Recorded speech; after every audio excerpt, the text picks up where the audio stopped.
Okay, yes, tuline Christine Babazi. She's a pastor, she is a counselor, mukyala muzadde ate mukyala omufumbo wife who treasures her family so much, so do I. Era leo tugenda tutunulira nnyo family values. Biki ebyo mmwe nga family eyammwe nga mmwe waliwo values ezitugatta nga eggwanga nga ensi naye family naye ebeera ne tailor made values zaabwe zibatwala nga ez'omugaso ng'omwana wava ku mukululo ogwo bamulaba nga omwana atategedde kya muwendo kye balina era bakola kyonna ekisoboka okulaba nti bamuzza ku mulamwa ne ku mugendo basobole okukuuma ekitiibwa kyabwe nga family. Good morning. Good morning. How are you? Jendi, I'm very fine. I praise God. Amen. Namwe nga mmwe abatudde abatulaba muteeka kuba mulina those family values that you treasure so much. You can share with us.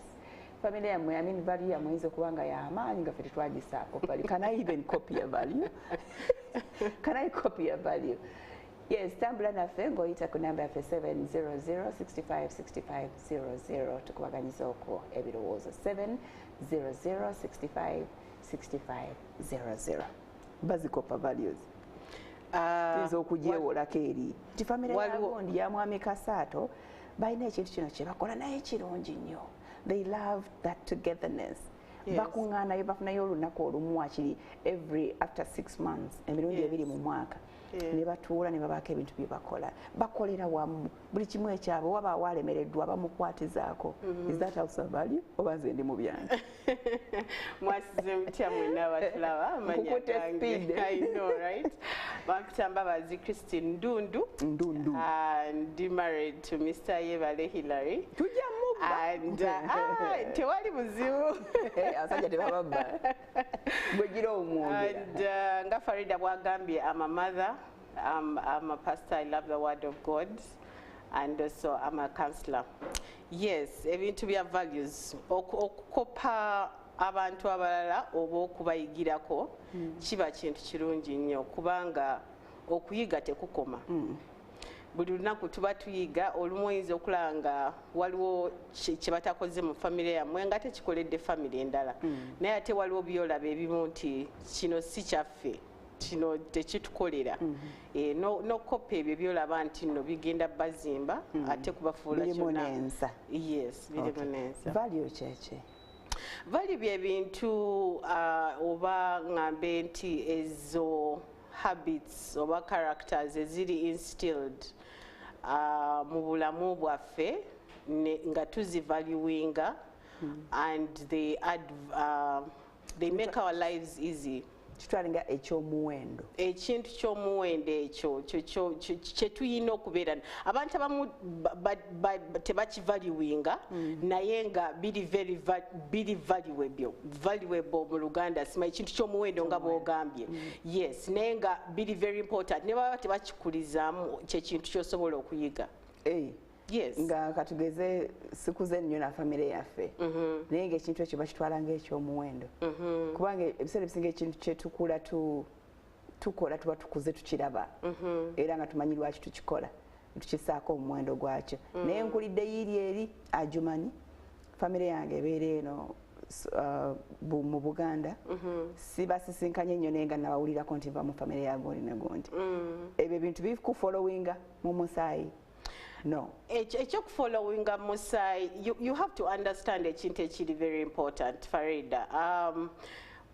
Decisions zona zokola today as a parent, as a person, they are engraved in your blood. That's why it also affects the condition of your heart. Nebobera ngoyina obusungu obubi ennyo. For example, I'm giving example eri simple. Bobo oyina obusungu bubi nnyo. In most cases oba wegendereza ojja kuzaala omwana alina obusungu obubi lwaki kubanga inheritance omusaayigo.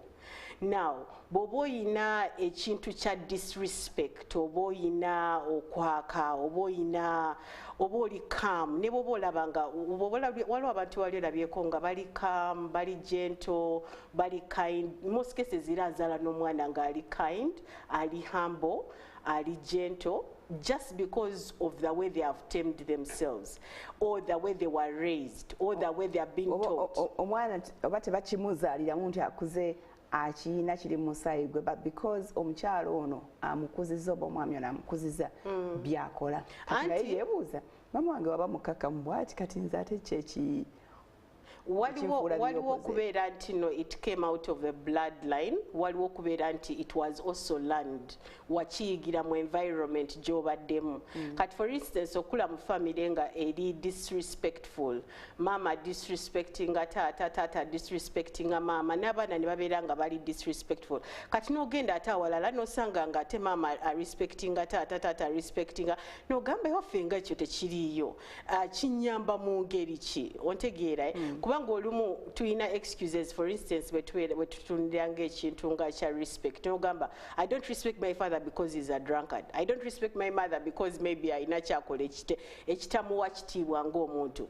Naye tuyina okumanya nti ebintu kati value ya respect tosobola kutandika giteeka ku muntu basing on character. Waliwo very big difference between the character of a person and the identity of the person.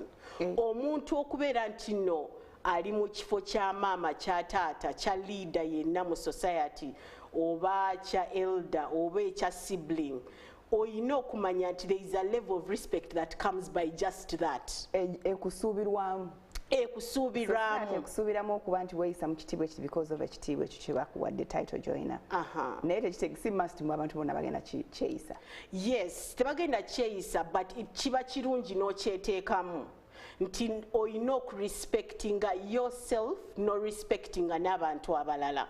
Kubanga sagala tubesinga nnyo kuba ekyo kintu tukiwulira nnyo, which is also very true, nti respect is earned. You understand? Oba oyagala kurespectinga you earn it.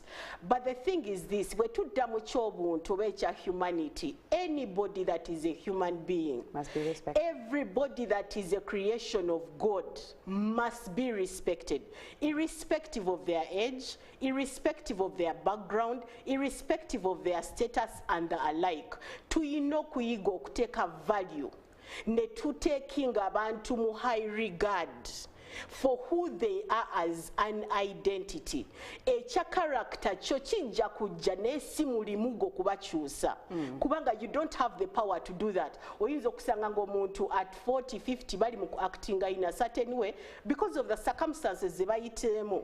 Ne zimufuula omuntu oyo ne tuba tumulaba nti oba mutabufu wa mutwe nga oli bw'abeera ayinza okulaba oba tagwanidde kuweebwa kitiibwa. Si nti kyali kyekimuweesa kitiibwa, naye gwe okuba nti owa abantu ekiteebwa. Ate olaba ekyo ekintu ffenna tukiyina mu ffe, naye gw'oyina okwekkakkanya n'obeera humble enough n'ogamba you know what, I have to respect people. The way they are. And I have to learn how to accept people as well. The way they are. That is what is a true description of love, by the way. Many times to go, I love this person, but do you respect them? Or by you respect them when it is convenient? So njagala tubeere mu zino values, tubeere humble enough, okulaba nti no. Farida, I always say this. Tetugenda kubeerawo abantu abasinga even in the next years tebagenda kubawo 10 years, 50 years, 100 years tetugenda kubeerawo. But the thing is the way we treated each other mweyo time. Oyinza okusanga nti omuntu akuze tamanyi na love kyeki naye nga Mukama akuwadde opportunity ne chance okumulaga what love is.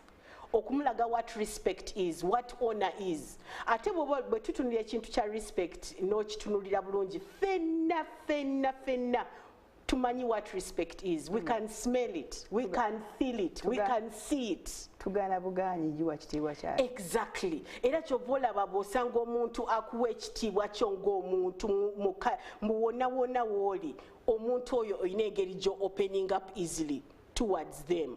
So kibeera very important n'abaana tuba instillinga mu kino ekintu nga bakyali bato. Omwana okimuinstilinzeemu otya okumuwa respect ng'omwana. Okay, nga tufuna nagenda ku ebyo butya bwe tuzinstillinga. Ani aformulatinga oba akola ateekawo values as a family? Ffenna tulina okyeteekamu nti no, we are a part of this. tewali muntu nti nono yalina okukola kino bono yalina okukola kino. Kwajja batuzaala buzaazi ng'abaana tusangawo famire nga yakula okuva ku bajjajja babajjajjaffe. So values zino zitambula mu bajjajja bataata bamaama abazzukulu. Meaning ku buli mulembe tulina okutta ekitiibwa mu ezo bajjajjaffe ze baateekawo. Very, very important nga bw'okyogedde Farida. Olaba kati obuzibu bwe tuyina mu generation yaffe gye tuyina kati abaana abato oba ba youth abasinga teba associatinga nnyo n'abakadde. Kati ne tugenda ne tulowooza nti ebirowoozo byabwe n'amagezi gaabwe byaggwako ne tutavaluinga ezo family values ze bayize oba ze babadde nazo ezibayisizaamu. Edda wabeerangawo ogwo omuze ogw'okubuuza naye jjajja wasobolanga otya wayitawo otya onakubuulirira ng'omwana n'osobola okuwulira. Naye kati ennaku zino osanga nti most cases tulowooza tumanyi ate bwe tuba tetulowooza nti no tumanyi tugenda tuconsultinga friends abali equally ignorant. Njagala tumanye ekintu Farida ekiri very important. Obwongo bw'omwana w'emyaka 10 n'emyaka 2 n'emyaka 3 n'ana bonna it's different. Omuntu w'emyaka 4 alina experience omuntu wa 2 gy'atalina. So okubeerawo n'olowooza omanyi nnyo kintu kibi nnyo. Kibeera kirungi ne tubeera open minded nga buli lunaku oyagala kuyiga. Era ebizibu ebisinga byonna bye tulina by the way is because we are doing life alone. Tetuli mu consultinga, ne bwe tu consultinga we are depending more on our emotions, our even feelings. When we don't consult, bali ne batwala obuvunaanyizibwa okutusomesa tubangula tetwagala because we believe their time has expired. Yes. Ensi bw'egenze ekula kyekizibu ky'endowooza kye tulina ennyo. Ensi bw'egenze ekula ekuze mu bintu bingi and it is very, very important. Now there are things that will never expire. Never. Things like values. Yes. Things like empisa. Empisa is a value. Edini, those are things that will never expire. Never to live mu 20, mu 30, 48, whatever. Certain things will never expire. They will never expire. And even those values are bazirina. They have refused to expire. And the beauty with what you're saying,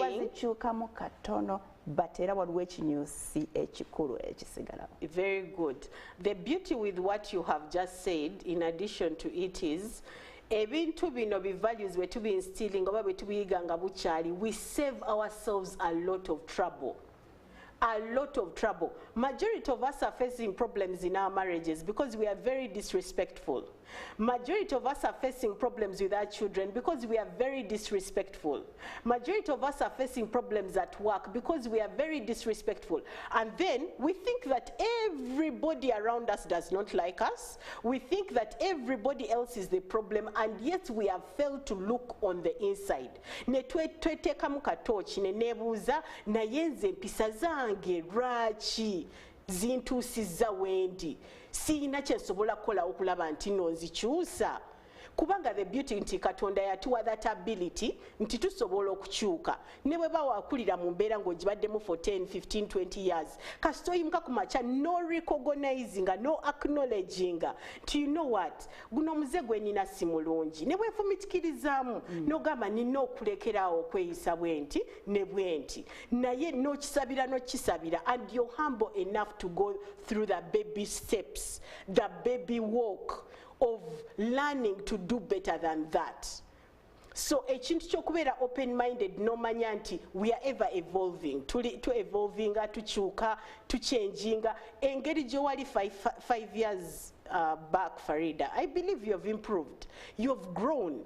Naye that takes a lot of effort, it takes initiative, it takes you acknowledging and accepting. Naye n'oyagala okubeera better and better and better than you were yesterday. So a lot of problems will be solved. A lot of our problems ijja kubeera solved. Nga zino values to instill in at an early age, or even if we did not get them for one reason or another, can we adopt them? Can we make them a part of us? Ndooza naffe abaana tulina okumanya wa gye tuva. Yes. And we respect wa gye tuva. gye tuva balina ebintu bye bagoberera bye basaamu omuwendo nga naye mwennyini ne bw'oba ozze ku kibuga oludde okuddayo ewaka gy'ova bw'oba ogenda okukola ekintu ojjukiramu ewa mwami ssennyonjo kino tekiyitawo tekisobola nga ne bw'oba okikoze ofuna engeri either gy'okivaamu gye weerongoseza mu kyo I don't know but whatever case okumanya gy'ova na biki bye bassaamu omuwendo is very important.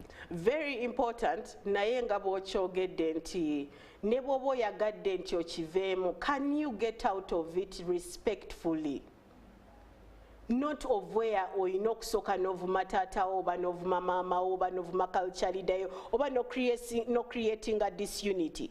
Can you do it respectfully oba n'ofuna akadde n'oyogerako n'omuntu to make them understand you? And singa naffe ffenna mu society tulearning oku-acceptinga people nobeerawo nti nateekawo lino etteeka lirina okubeera bwe liti tewali alikyusa naye nojja mu ngeri nti taata maama kino ne kino kyembadde nkola oba kyendimu oba kyendowooza oba gino path gye njagala okutwala naye n'omuwa ekyo ekitiibwa kye ekya maama n'omuwa ekyo ekitiibwa kye ekya taata lwakuba most cases tulina kino ekintu nti ta deserving my respect and I'm not going to give them the respect that they need. Obanga negeri gye mukuzeemu nga mu resolving issues nosanga nti simwe bantu abasobola okutula wansi ne muogera lwakuba oli alina obusungu bubi nnyo oba alina tempe embi buli muntu ebintu byabyemmalira mu ngeri kati nga noono omwana naye akuze alaba nti bwe mba njagala bampulire nina okuwogana nina nange bwayo okuvaako nenjogera ekindi ku bwongo ontegeera and yet tewali kizibu kyonna kitasobola kubeera abantu abaliwe batyo family bateya setting of values zaabwe. Or can we even look at the values themselves? You see, family. Yes, there are different values that we can look at, but the thing is, engeri gy'okuzizaamu omwana, for instance, bw'oba omucorrectinga, kijjamuwa direction. Nti mami bw'aba ncorrectinga awoggana alina obusungu kati n'omwana yagenda kiyiga agambe kati nange nina omucorrectinga nga nina obusungu ng'ate nange nkola ki nga mpogana kuba balowooza it's the norm of the day. Kati n'osanga omuntu omulala nga bw'aba alina ekizibu alina engeri gye yeewombekamu najja nayogera naawe nateeka ensonga ye ku meeza naye naawe n'osanga nti ne tone ogilowarinze because of the tone gye bagiddemu. So they have set the tone for you at the end of the day and you're able to resolve whatever it is. So abazadde be basettinga example y'abaana. In most cases osanga omuzadde ng'agamba oyo mwana tampuliriza, but the question I love asking is gw'obadde omuwuliriza. Kubanga you must have planted a seed. Many times we have this thing of twagala kurepinga we tutasowinze, which is very bad. Naye ebintu nga just listening. Omwana gamba, Mommy, I want to tell you this. No, I'm very busy. I will attend to you. Ate notajjukira kumubuuza nti what were you talking about? Kubanga value gy'owa omwana naye value gy'agenda okuwa oba gy'omuteekako. Research eraga nti 99% of the children will never know what you went through. Okubakuza n'obatuusa we bali, or how much money you spent on them, but they will never forget the quality time that you spent with them. How you talk, how you interact, what do you like, why don't you like. Nogenda okukula nti omwana amanyi taata, amanyi maama, mami ayagala kino, dadi ayagala kino, nange njagala kino ng'omwana. Nawe taata n'obeerawo ne bakubuuza omwana we ayagala ki? Nanga obuyo kati ayagala ki kankubireko mukwano gwe. You know, that already shows a broken relationship. Katateche wechina problem, esawa zino oyinza obutakiraba nga kizibu, naye there is going to be time wona ayagala okutulako n'omwana wo ne museka. Ne mwogera. Naye lwakuba temwa creating a bond, ne relationship, n'ogenda okusanga nga tewali yes mwina nti I'm father, mother, but at the end of the day, tewaliwo bond, tewaliwo relationship, tewaliwo mboozi. So noga mwana wange tanjagala manyi bye nabonabona okuyitamu, but oli mu kumixinga issues wano. Yes, wabonabona. Tebimukwatako bye wabonabona. Exactly. Naye ebintu by'omutima oba ebintu bya relationship biri very practical and they have to be dealt with one on one. Katugende tumule mukatano when we come back to those values ebintu ebyo mutwalanga ebyomuwendo mu family bibanga we shall cite some examples. Yeah.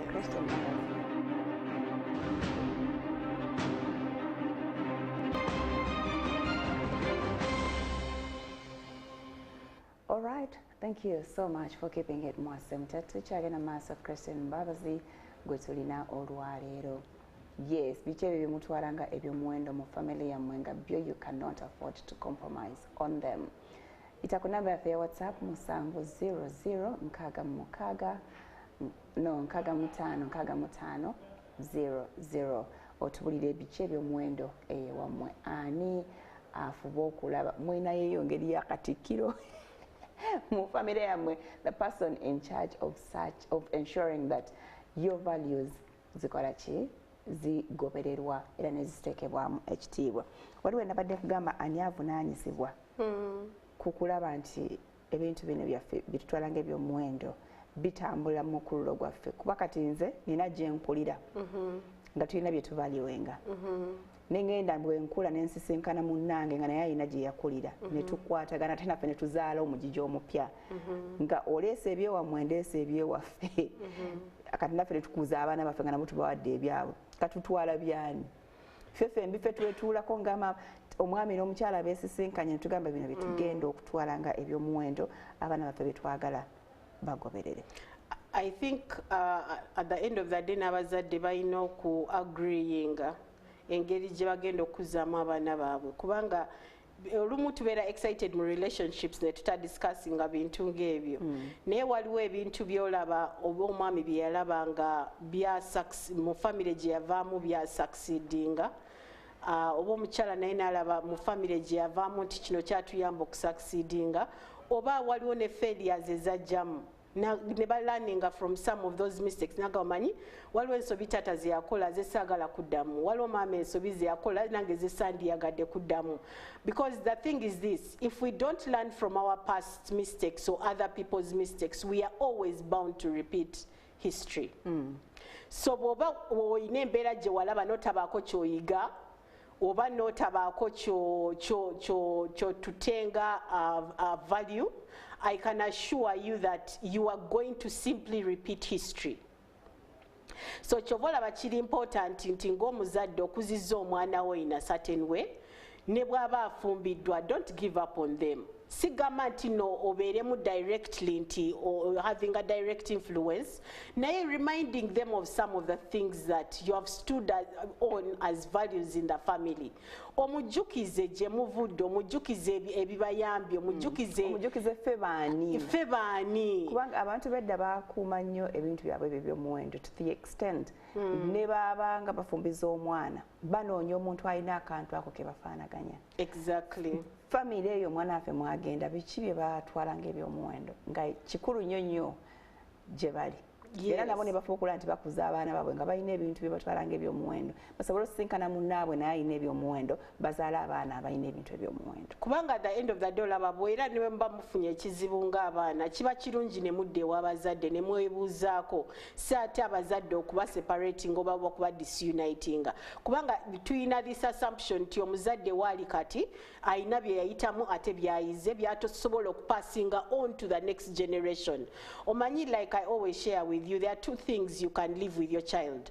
You can either leave your child with a legacy or you can leave them with an inheritance. What do I mean with a legacy? A legacy is all the family values of where you have tamed your child, you have disciplined your child, you have groomed your child. Nti ne bwagenda in an environment oli sure nti asobola okukola ki okusurvivinga. It's not about taking a child mu very expensive schools nga instillinze zino values kubanga ne bw'omutwalayo nga talina values. I can assure you at the end of the day sooner or later ajja kufailinga because tulina abantu bangi betulaye mu society nga they are succeeding when it comes to financial, but then when it comes to mental, emotional, social and all the others they are failing. Rachi because values tezibadde instilled at an early age. Nolaba omuntu ng'ali mu struggling, ng'ali suicidal, ayina sente, ayina popularity, ayina buli kimu kye tulaba nga everything in society naye at the end of the day tali happy.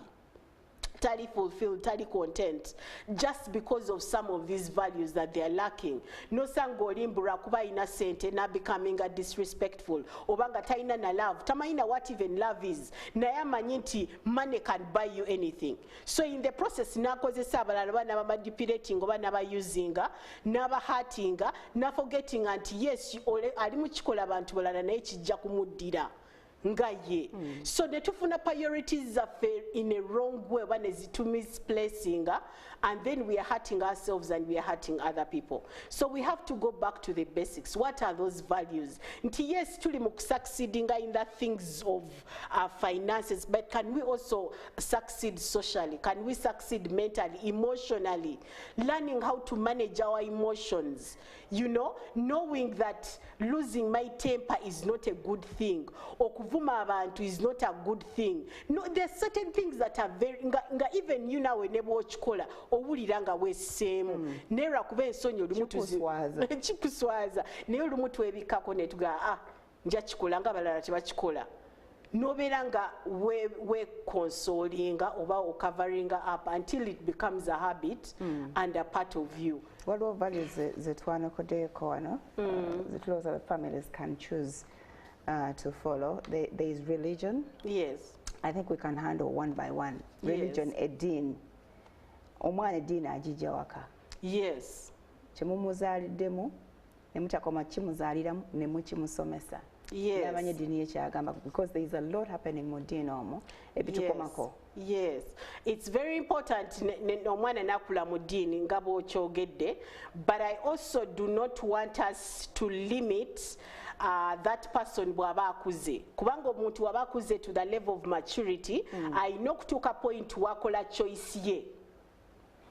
Aba value ya family aba agitekako omuwendo gw'amaanyi nti ffe twakula tuli bakatuliki for example. Yes.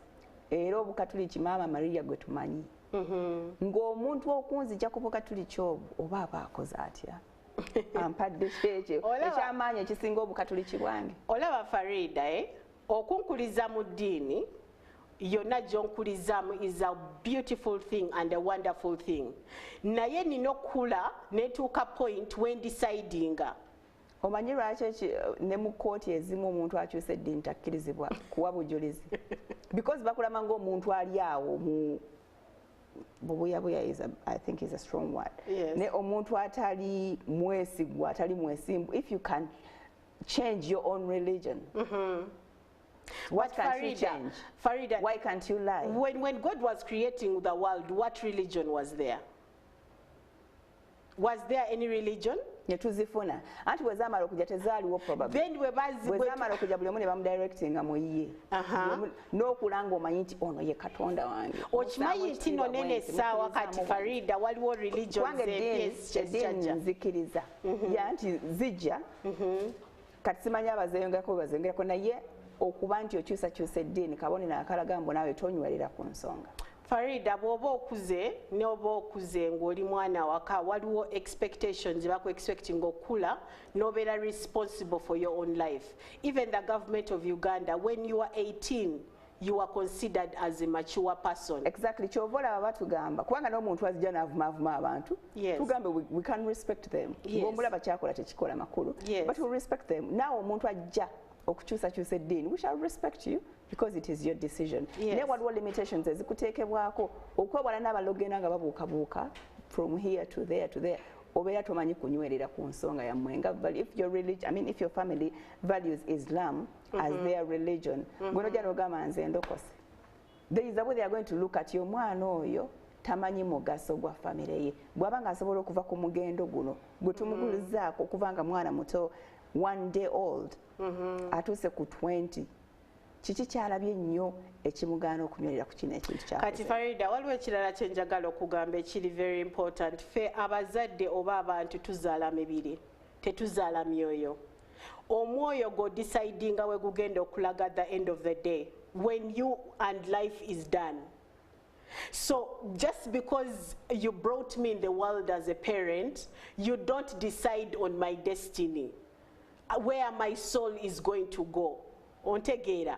So ekintu ky'okuzaala tuzaala mibiri naye tetuzaala mwoyo. Kyova olaba olina okutuuka point n'obeera mature enough no deciding, because zino zonna religion, where majority of the religions that we are seeing, these are things that have come up. Are we limiting this to only religion or to all the other values? Nti nze twakula nga family yaffe erimu love. Yes. I'm okay not to love. After all, nkuze, I'm above 18, I can decide for myself. We have so many people like that in our society, right? Who do that. So then why are we preaching values anyway? No, the thing is this.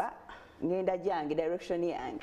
Auntie, the thing is this, Kiri okay, somebody okuja n'akyusa ekyo kyakuliddemu mu ddiini, for example, naye wateeka okubaawo ekkomo ku buli kintu. Kyova abakiteekawo ne bagamba nti omuntu akyusizza eddiini balina engeri gye bamulabamu ak'enjawulo. Kati Farida, tekikyusa kiri kyonna, the value. Farida, bino ebintu, it depends on how you want to look at them. Kiringa ng'okkulira mu family nga mwali baavu. Oba nga family mwali muli into a certain activity or anything that was labeled as your family. No gamba, you know what, tukulidde mwene embeera naye sigenda kugireka kubeera lebo yange. Onokola ennyo. Ngenda kukyusa embeera nga bwebadde, or in one way or the other, oyina byoyize byoyagala okuimprovingako.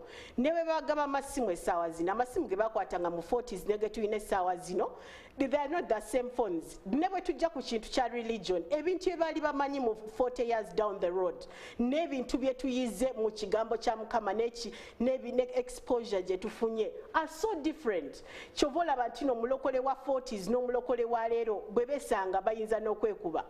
You get my point, eh? So it is not necessarily until you have to be in bondage of, you have to be tied. Abalokole bano beekubira ki? Owa 40s n'owa 2000s beekubira ki? Enjiri yakyukamu wakati awo nti waliwo version ye eyajja empya. There is a prophet that came out wakati awo n'akyusa ekigambo kya Mukama. Nedda, tewali prophet. How can I put it? They preach the word is what changed. But what they preach is the same. But how to preach it is what changed. Yes. So oli abeera alokose ng'agoberedde gundi oli kubanga amusanyusa mu ngeri gya preaching, but the word is the same. Yes, but you see also revelation, understanding. Kuba abantu abasinga in the old days were very legalistic. Legalistic in the sense that abantu abasinga, for example, when taking a more simple language, they looked at God as a harsh God, as a God who was always there to punish them. They considered so much of the Old Testament because majority of them did not understand the New Testament.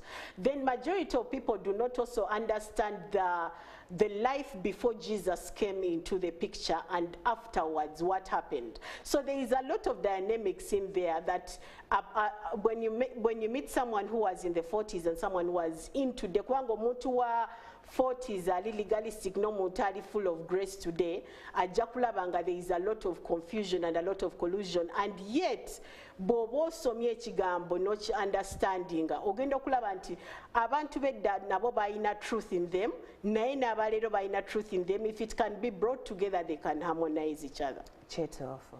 Yes. Tuveeyo mu ddiini. Tetujja kisobola. Okay, we're back to the values. Nti omwana akuziddwa mu ddiini, whatever religion it is, n'amanya Katonda we awa abantu ekitiibwa. Yes.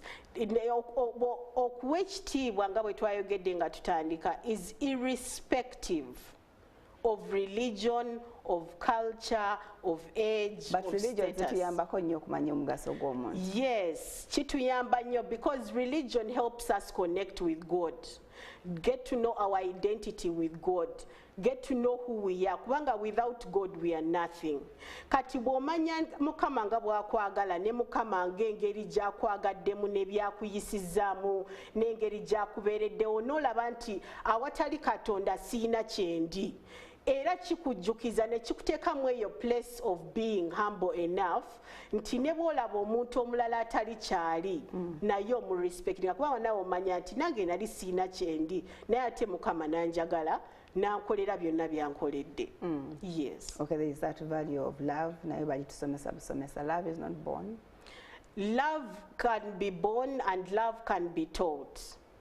because olaba fena mukama yatuteekamu love mu mitima gyaffe naye olw'ebintu bye tuyitamu oba embeera ze tuyitamu abantu balina engeri gye ba becoming cold nti era omuntu abasinga ojja bawulya ng'agamba nayagalako oba na opening up my heart ne I was a loving person naye olw'akuba abantu bandisappointinga in the process of disappointing me nange love nezigwamu naye yo love ya muntu tulina okudifferentiatinga nti waliwo love ya Katonda ne love y'abantu love y'abantu eri conditional weeyisiza bulungi okoze byenjagala nkwagadde oba sikwagadde erina conditions nyingi nnyo naye bw'oyiga nti mukama yanjagala nga bwendi nandaga love no receiving love ya Katonda eyo eri supernatural eri unconditional oyiga okwagala abantu irrespective of their weaknesses kyova olaba many cases abantu abasinga asanga omuntu anywa enjaga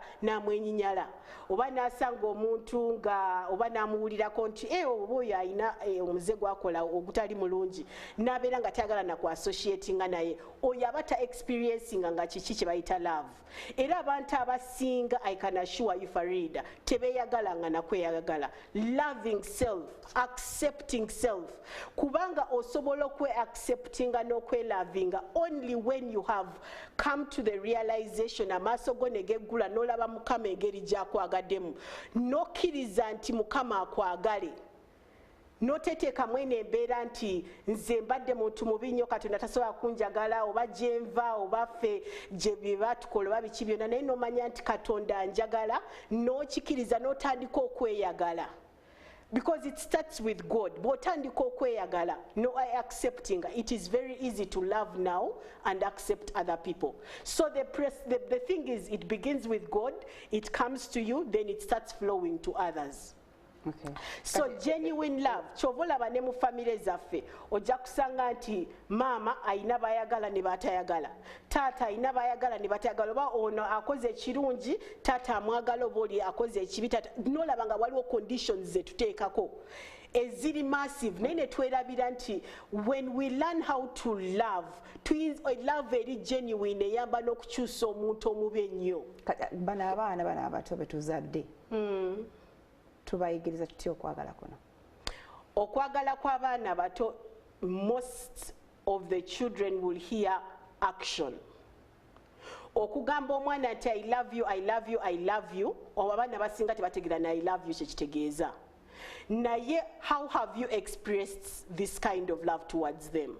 Number one, when they make a mistake, yes, they have made the mistake, but there are points zoba forgiving just because they made the mistake. Yes, waliwo points zo ino kuba disciplininga. Ne waliwo wotuka no mugamba, it is well, I want you to learn from that mistake.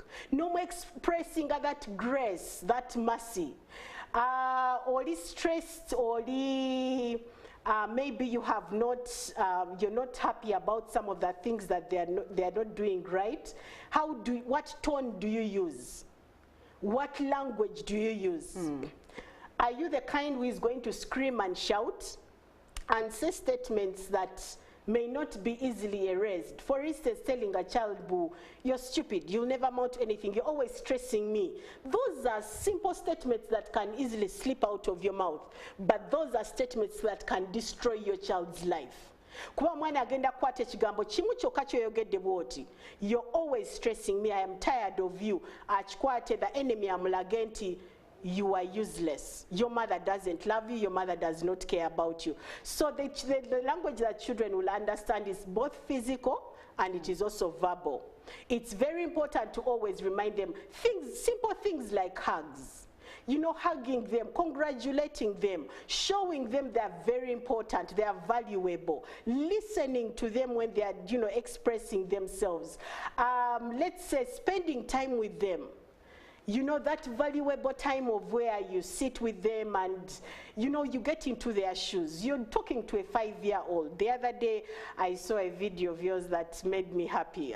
You were with a baby? and you had a product that you were talking about, but you could see how the child was expressing herself. She was very happy, she was overwhelmed, and she knew when she would tell you something, you're actually going to listen and even do it. But you also saw the joy that you got through just respecting her and doing what she wanted. So it's a two-way traffic. You're giving the child joy, the child is also bringing you joy. But it takes a lot of humbleness of where you level to their ground. And sometimes even it's stupid just because obwongo bwe bukoma ate bwe butegeera. Exactly. Ate naye bw'omusuubira okutegeera nga gwe ate gwe naawe oba totegedde. Yes. Sabantu abalowooza laavu eno bagiraga abantu abalinawo ku ssente balaga laavu yaabwe kulala n'abazadde abayitalinaawo. Weerabyeko family nga bambi baavu ssente si bakoze, they have tried but embeera ekyaganya naye nga bali abantu balina omukwano mu buli mbeera. Maama n'alwala ewaka, they all run okulabirira maama oyo. Naye n'osanga abaana nga bakulira mu mukwano, simanyi oba gwali mukwano, but nga balinawo n'okuba naye nga ne bamukubira essimu nti maama ki waliwo ekimutuuseeko yonna gy'ali, tebagenda kitwalanga ensonga. They will ask someone to go stand in. Si nti omukwano tebagubalaga,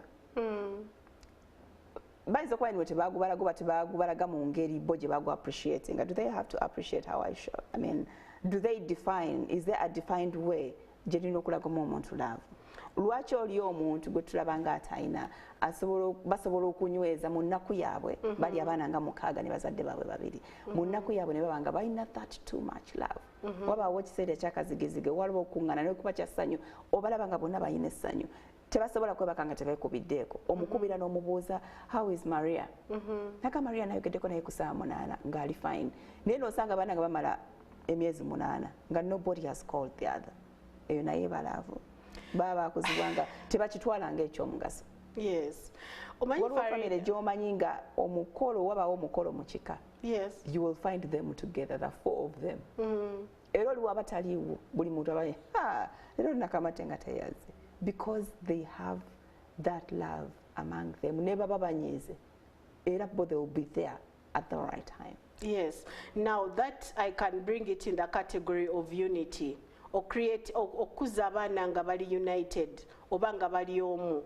Omanya abazadde olumu tukola mistake ne tubeera nga tusegregating abaana, oyagalako omu nga bwe nayogedde eyafuna ku ssente gwe baagala abatafuna bagende bakole. Naye abaana kasito bakuza nga bakyali bato n'obalaga nti no, you are one, you are together, we are fighting life or we are going through life together.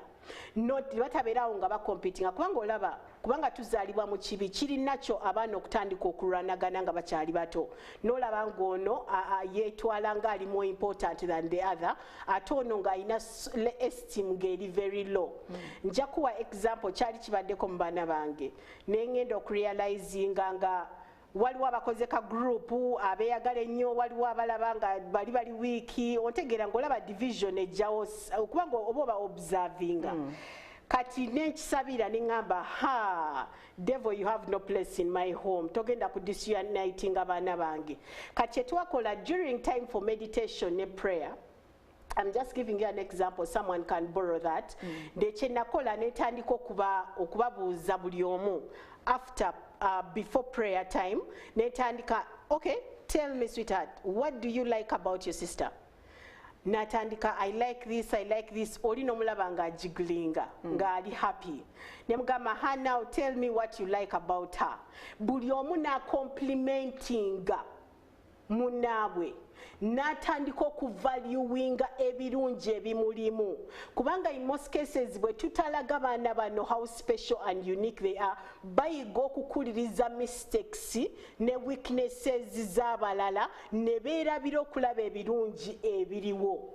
Leero kirabye nnyo mu society yaffe nti osobola okukolera omuntu ebirungi bingi naye ate n'okolayo kimu kyokka ekya mistake ne bakuliriza ekyo. So tuyiga okukuliriza ebibi ne twerabira ebirungi ate omuntu byakoze. Kyobola waliwo ekintu abantu abasinga kye batera okugamba ekiri very important Farida, bagamba actions speak louder than words. Oyinza okubeera n'omuntu mu bulamu bwo Farida ng'omuntu oyo akwogerako bubi nga it is rare lwakwogerako bulungi naye lw'oba n'ekizibu yasooka wali solution n'okuyamba physical or financial or n'ekintu kyonna kyonna ekiriwo. Ate n'obeera n'omulala nga yehambulinga ayogera bulungi na buli kimu naye bw'ofuna ekizibu toddamu mulaba. Which one would you prefer?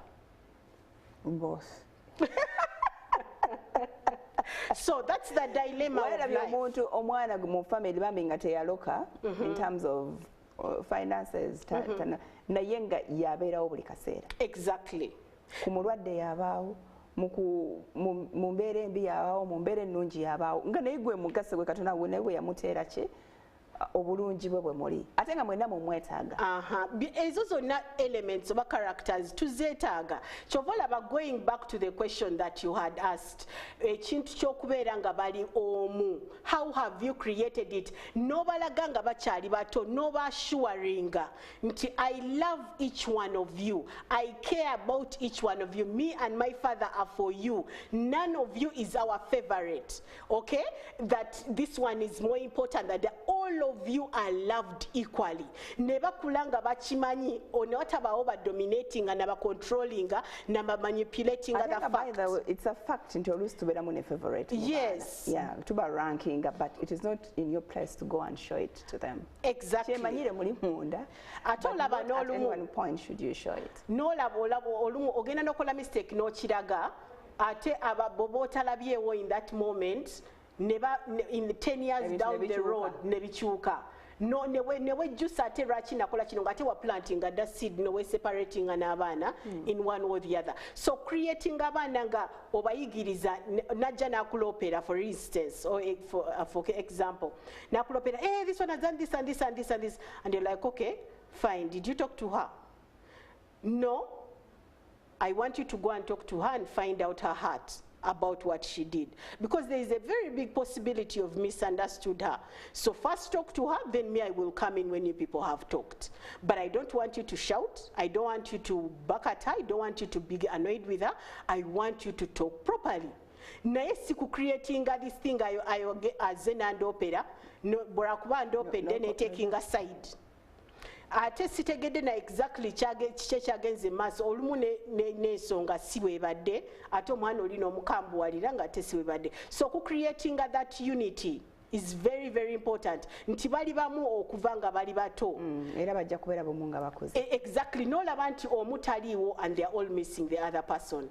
Oba omu mulwadde, everybody is caring, my sister is sick, my brother is sick. Naye that unity nga nawe okiraba nti I'm uniting them. Ojja kulaba bu weaknesses bonna obujjamu, but can you uproot them at every stage? N'olaba nti no they get united. Ate nga n'obubato obujjeemu kasa kiri ki superseding nga ne kisinga ku binne bwakyamaanyi. Yes. Buno bu weaknesses we shall manage to live with them. Yes, but you need to cancel them. You need to talk about them. Okay, yes. Taking another break to come out of our.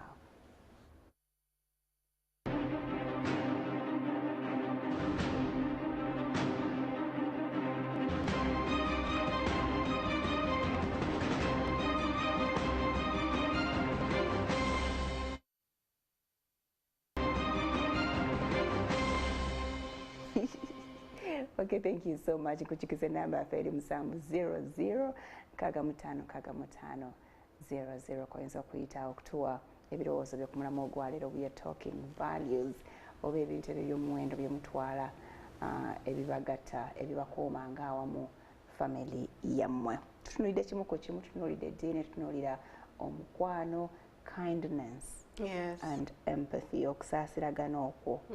Era ndowooza nakyo kiva mu mukwano. Those are things that move hand in hand. Yes, biri wamu ne love. Kindness, being polite enough, being kind enough. Kubanga it's important that nga bwe wandiyagadde omuntu okwogera naawe osobola naawe okwogera naye bw'otyo oba omuntu bwe yandiyogedde naawe, can you also communicate the same way? Ate bw'oba oyagala nti nno mu bulamu abantu bakuwulirize oba bategeere ensonga yo, add kindness to your words. Politeness, just, you know, the respect will speak a language of its own, but even the kindness, even the tone that you use will also dictate on whether you're being kind or not. The posture that you use, or yimiridde ku muntu ng'oyogera, oba you are humble enough to lower yourself and communicate whatever it is. Timing is very important. Omuntu oyogedde naye ng'akooye, omuntu oyogedde naye ng'ali stressed, oba ali annoyed, oba olinze n'asooka n'acaminga down, nabeera ng'ali mu mood nungi n'olyoko presenting whatever you need to present, ate n'okipresenting osobola okufuna very good results by just following some of those things. N'osoma environment. Sometimes bawala bange bayinza okuŋŋamba, mami this, I want you to tell daddy this. N'omugamba, first wait, give me time, I'm reading the environment, then the right time I'm going to talk to him. Like, mami, but you're taking long, you need to tell him this. And I'm like, yes. Kyonna naye gwe ng'omuzadde oba omukyalo osobola okureading environment oga kino we nakireeta essaawa zino ayinza obutatuwuliza oba n'okukikola because of what is going on at the moment. Kati olumu obalaba nga bo bagamba olwawo naye reading the environment is very important. That tone of language when you're communicating, it also brings back that issue that we're talking about. It shows value, holding someone in high regard. You know, kubanga omuntu yenna go holding in high regard, oba omuntu go valuing, waliwo engeri gy'oyogera naye. Farida essaawa zino nga bakuleetedde, let's say even the top boss of NTV. Olaba engeri gy'osobola okwogeramu naye, n'engeri gy'opresentinga, ojja kubeera kind, respectful, ojja kusortinga ebigambo bya and everything else. Naye n'ekyo ekintu tusobola okipracticinga nga tulina abantu baffe aba bulijjo. Kubanga it still reflects in the issue of love. Omuntu feeling loved ng'oyogedde naye bulungi. Ne bw'aba mwana muto, they can smell, taste and see the language of love through kindness. Ate ebimu ku bintu bino tubisanga nga tukuze. Common sense nekulaga nti actually being rude to others, being unkind is bad. But kikola nnyo sense ng'omwana yakula akimanyiiko. Yes. Yakubanga omuntu akuze nga talina gwawa kitiibwa, talina kyalabamu mugaso. Kizeera ng'akakyama mamera bwe kamenyeka ng'ogezako kagolola. N'omwana oyo ajja kusanga obuzibu to adjust to something completely new in their adult life okusinga ng'akyali mwana nekimukulu. Anti bw'oba omuyigiriza tuzeetaaga kuziba kuteekamu nga bato. Very true. Bw'oba omutrainees oba n'omuyigiriza bino ebintu ng'akyali muto, becoming a part of them, kimuyingira mu ssaayi nti n'okukikola kikaminga naturally compared to ono asooka n'akola mistake ate n'ajja n'apologizing ate n'ayagala okurectifyinga mistake kubanga tebamuteminga ku managinga emotions oba ku managinga tone oba language kati nga ekintu kimubuukamu bubuusa ategeera amaze. Actually oli abeera a bit confused. Yes. Leero bwezibaako neyeeyisa n'obuntu bulamu enkya najjukira kiri kyamanyi nezivaako nabeera nga namwe aba confusinga aliwo ati. Yes, that is now managing the emotions and the fluctuations of the emotions. Kubanga fena tusobola okiyiga ne weetegeera ng'omuntu n'ogamba essaawa zino ndabika kyamuseemu oba ntabuseemu Farida sokondekemu kansoke nkaminge down. Ne weeyiga omubiri gwo oba mind yo oba body yo no controlling your emotions. Kubanga olaba it's very, very bad nti emotions getting out of hand nezi controlling instead of you controlling them. Engeri Mukama gye yatutondamu tuyina okumanaginga emotions zaffe ne thoughts zaffe ne actions zaffe naye because many times ebintu tubadde tubikola carelessly ne tutuuka point nga ekintu okikola tosoose na kulowooza so obwongo ogenda okubuswitchinga on nga tewamaze okikola. Yes. Okay, then there is that value of being responsible, raising children to be responsible people. Very important. Kubanga olaba sometimes in our society gye tukuliddemu abaana babali so much into the social media. Balaba abaana ku all these TV stations, how their fellow age mates are behaving, and majority of their age mates are just having fun and they are not doing any kind of work or involved in any kind of activity that may involve using their brains and you know, probably taking care of themselves and stuff like that. So yinza okusanga ng'omwana akuza alaba abakozi, akuza alaba buli kimu bakimukoledde, ng'alaba n'ebintu ebimu abidevaluinga lwakuba alaba abantu abalala, n'alowooza nti waliwo kategori y'abantu abakola ebintu ng'ebyo. Tetuli balangira. N'ogamba omwana nti nyambako simule mu nju, n'agamba omukozi yabadde ki? N'omugabo omukozi yabadde ki? Omukozi aliwo tuyamba, teyajja kubeera nti atukolera buli kimu. Naawe akuyambewo. Ate n'ennyumba naawe ogibeeramu ogiddugaza. So I want you to be part of this. Naye n'omulaga the beauty in living in a clean environment. Kubanga ebintu byonna byonna abaana baffe batandise okuzawala oba sorry, oba obutavaluinga. It's all about attitude.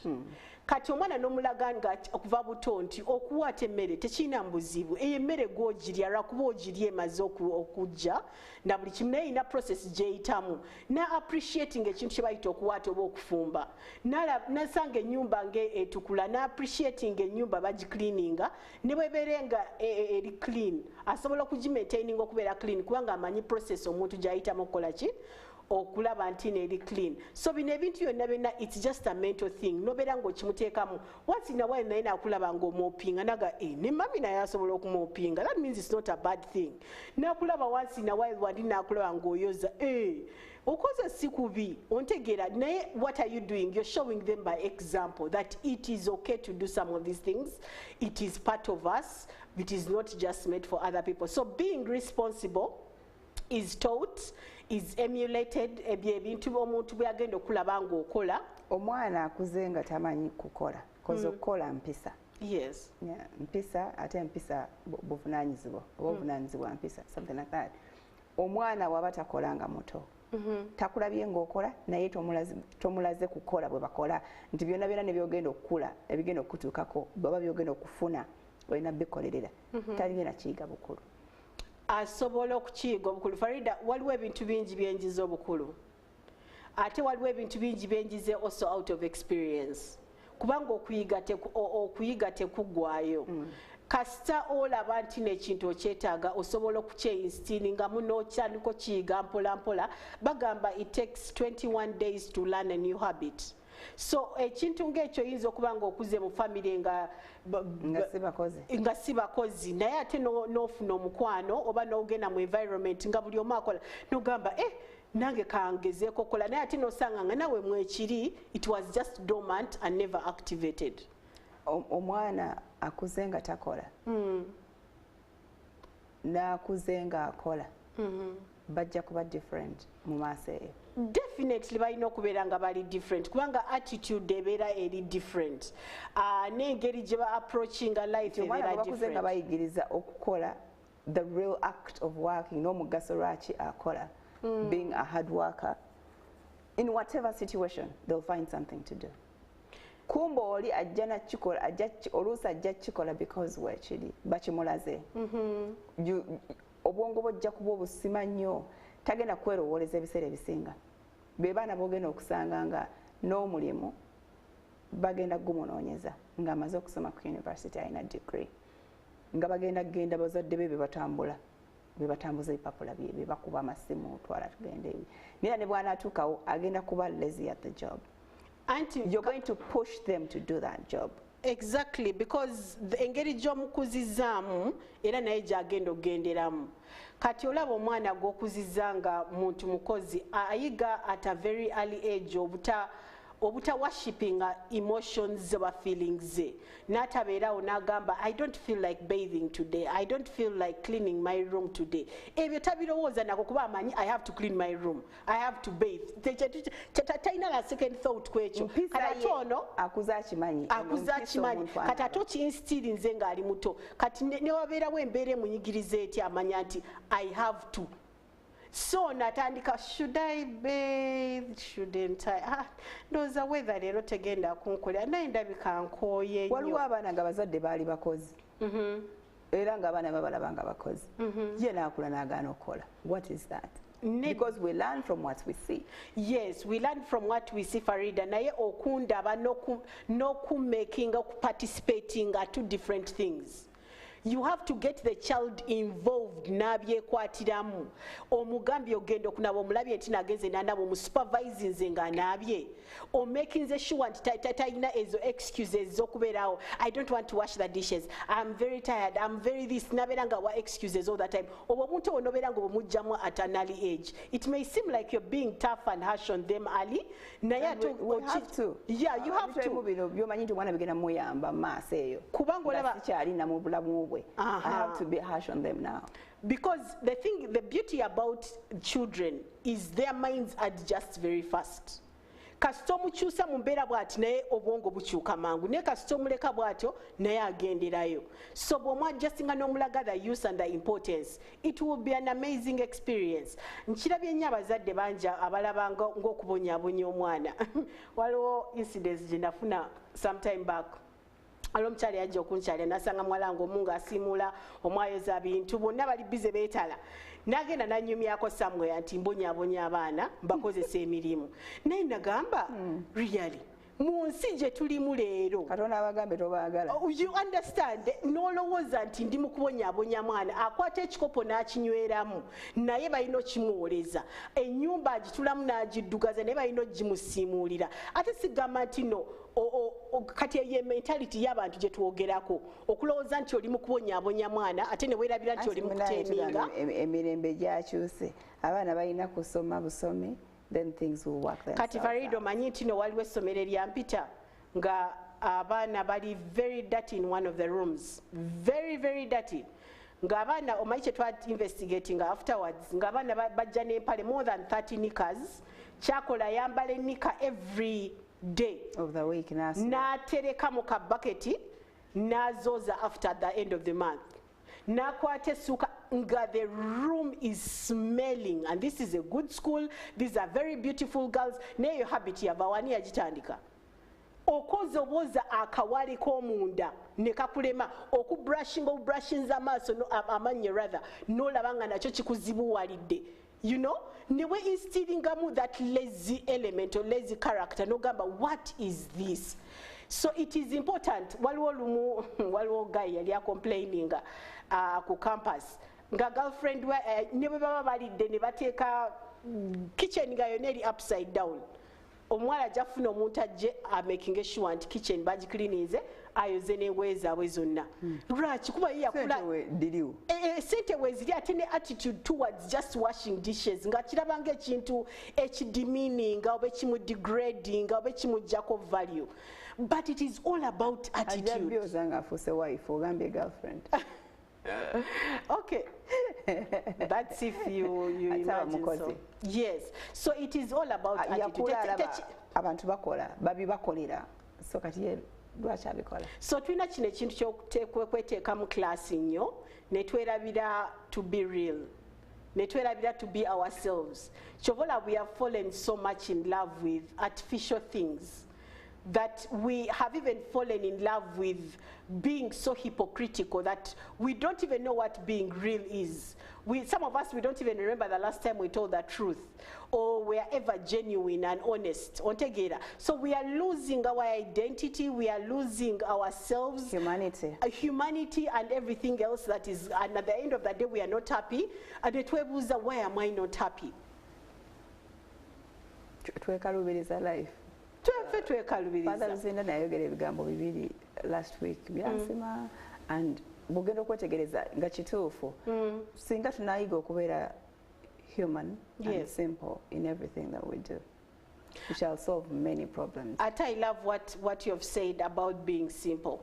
Olaba even the things ebisinga to stressing, they are not as big as we think, but because in our minds we have made them big, we have exaggerated them out of proportion. And at the end of the day, they end up stressing us and killing us. For instance, nga Farido butanjagala. Really, what does that? Should that kill you? Farida, you know, what did I do to obo mwana wo ainemize jayingidemu. Yes, it is not something good, but does it have to worry you to the extent of getting sick and dying? It has to. Omwana wange okutandika okunywa. Kati bonarala. No far or solving the problem. sigisolvinze, but it is some, I don't want to get to the extreme end of end of wanting to die or wishing to die.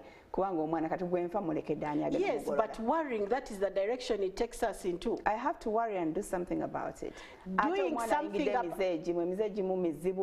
it is not that this child of but getting them off that mosaic. Yes, but you see, Farida, the problem is this. Many times we want to control the situation. You understand? Ono mwana probably ali 30, ali 40. I know their right to do what they want. Oh, yaba musajja line sajja. Oh, you know kumanya wokoma no manya ntino. You know what? This thing is going to destroy me. It's going to kill me. Ono muntu amanyi this and this. What you sobola okola siganye, but can you also know your boundaries? No manya engeri yokwe safeguardinga newe protectinga. You have done your best as a parent. You have instilled whatever you need to instill. Ono muntu asaze okwata certain path, respect that and let them be, and probably even pray for them and allow them to learn from their mistakes, but not where you want to change them, mold them, put them into position of what they should be. Mu cases wezityo otandika okulaba nti ndabika sina kyanakola deep down wesalira omusango baga tukuze tuli basajja basira tukuze tetukkiriza kino tetukiraba mu mugaso kino we can't tolerate it. Naye omwana agenze n'awakula omuze gwennyini gw'obadde ovumirira gw'otamulaganga nako. You start to think I have failed as a parent. Kati ekyo kiba kitutta muli. No, olaba Farida. Lwaki nze tampuliriza nze akuza amulaga kino for the past 20 years from when they were a baby paka wakuze ku myaka 2 olwo ntandikiriza omumota okendeezako ku maanyi ge mmuteekako. N'agenda babadde nabo omwaka gumu 2 ne bamuteekamu kino ate n'akikkiriza. Olaba Farida, one thing that I want us to understand, era ngenda putting a category of being simple. Omanyi bwe tukulanga, we are very controlling, very manipulative, self-centered, when we have put ourselves in the place of God. Tugenda funa ebizibu bingi. Noli ayinza okukola ekintu ngamba ayagala kulaga toli wakabya kukakkanye. Tugenda omuntu akola ekintu ngamba naye she's too much. Olaba Farida, bw'otamanya w'okoma mu bulamu, life egenda kukomya. Yagamba era Father Ruzindana mwenyini n'agamba byonna mbisobola. I think he's the one who said byonna mbisobola yannyuka munyiivu.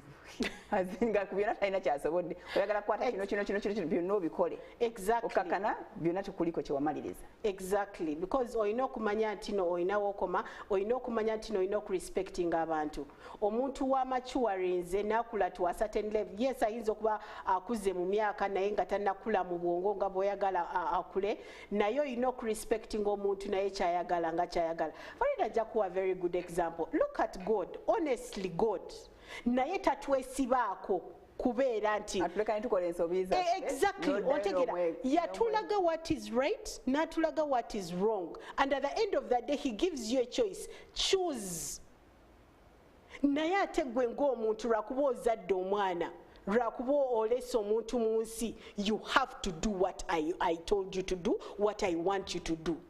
Kati nosanga nga tuli mu kwetta mu ngeri gye tutalina na kwetta n'okwefrustratinga mu ngeri gye tutwandibadde nga twefrustratinga. So tulina okumanya bwe tukoma omwana omukuzizza mu ngeri gy'obadde oyagala omukuzeemu, values zonna ozimisitirinze. Kati now can you reach a level where you trust God?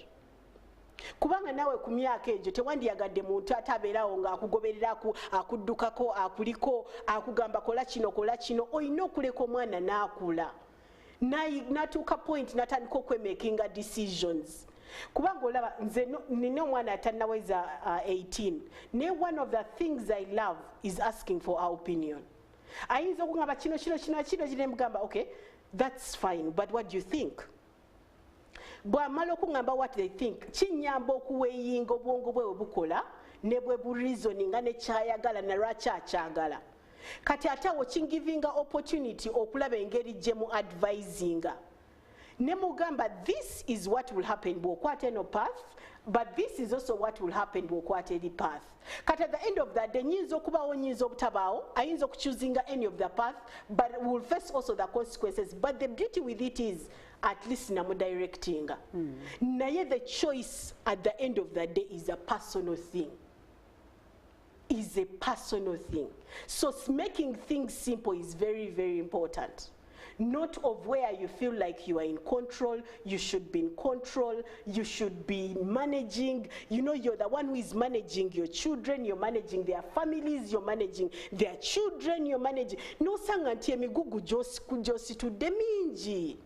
Can you allow your children also to be parents to their children? Nawe wakuza ababo no bakuza mu ngeri yaabwe. Kati nabo babali baleke bakuza abaana baabwe. You know, nodda ku mwana wa munno n'otandika okumulangira byakola ebituufu n'ebitali bituufu. Ne weerabira nti no naye bamuzaala mu family, naye alina maama ne taata. So it is important to we make life simple.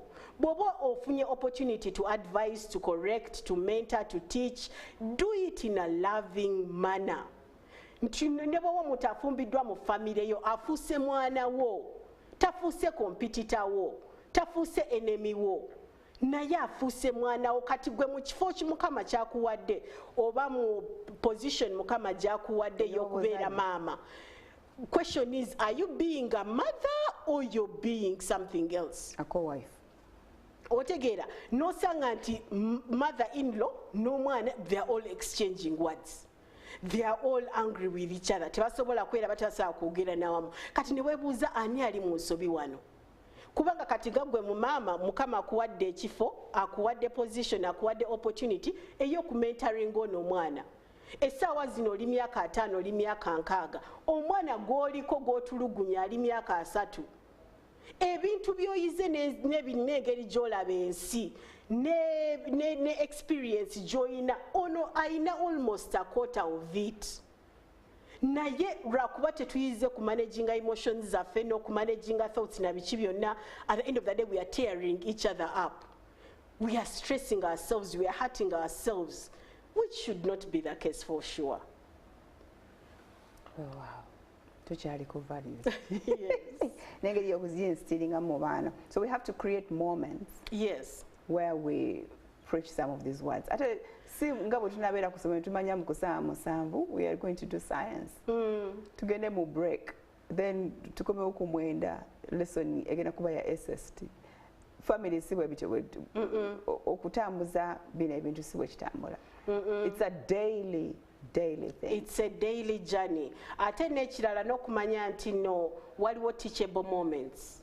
Si buli lunaku nti oba any moment osobola okuyigiriza omwana we ekintu.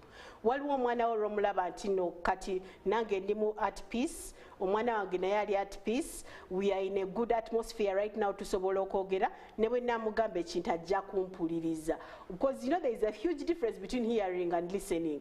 Omuntu ayinza okuba nga yakulidde naye nga teyakutegedde. So at the end of the day, those teachable moments we should always look forward to those teachable moments. Not alinda mwana wo nga waya zivuddeko oba anyiize ate no gezaako kumucorrectingamu eyo moment. Omala budde, emotions are too high, tasobola kuwulira ky'oyogera. Ate oyo lumu oyinza dde okwogera mu busungu obungi n'oyogera ekintu ne kimu affectinga for 30-40 years down the road. Mami yagamba kino, ne bwo apologizing about the fact that it came out. It is very hard to take it back. So it is important that we have those teachable moments of where you can correct your child, and not in front of people. Olina n'okumu respectinga. Olumu oyinza okulaba nga ba siblings be bwe bali, ate bw'okinakimugamba mu bantu kijja muswaza. N'omulinda ng'oba ali mu kisenge oba muli out oba waliwo awantu n'omugamba sweetheart, I didn't like your behavior the other week. You did this and this and this. Kubanga olumu osobola omusikira nawe n'osooka n'okaminga down. N'ofuna engeri gy'okyogeramu n'omugamba this and this and this is what I expect from you.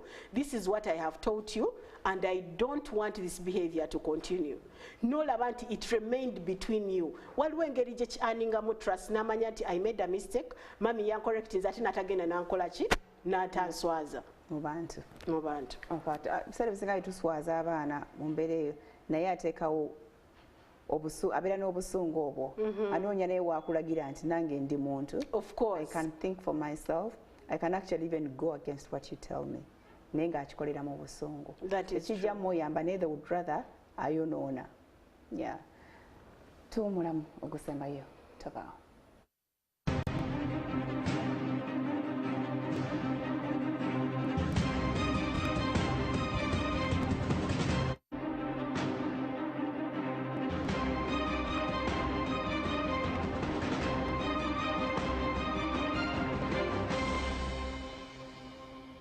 Okay, thank you so much. Tukyagenda maaso liko MWASUZE MUTYA tuline mukyala Christine Mbabazi Dundu.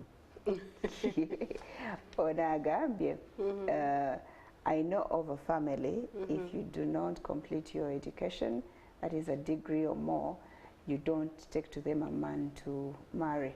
You don't take to them a man, you don't take a man to them, you want to get married. Get down with books and get married. But